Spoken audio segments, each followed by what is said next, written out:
everyone, and welcome back to Willow's Notes. In today's video, we will talk about G protein coupled receptors. A G protein coupled receptor is a transmembrane receptor, meaning it spans the entire membrane. It is called a G protein coupled receptor because it is coupled, meaning it works with the help of a G protein. The G protein is also on the membrane, but it is found on the cytoplasmic side of the membrane.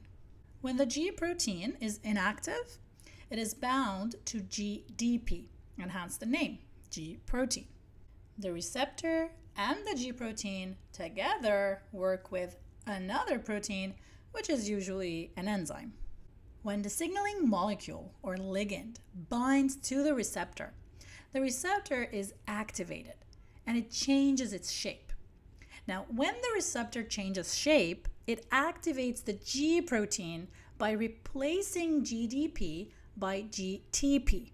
The activated G protein diffuses along the membrane and activates another protein, which is usually an enzyme, by changing its shape. The active enzyme can now trigger the next step, leading to cellular response.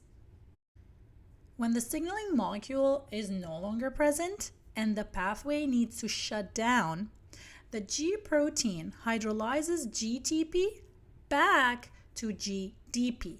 By hydrolyzing GTP back to GDP, it becomes inactive again, it leaves the enzyme, it returns to its original position, and now it's available for reuse.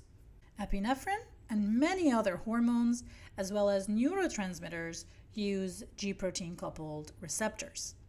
And this was it for today's video. I hope you enjoyed it. Don't forget to like and leave comments, and I'll see you in my next one. Bye!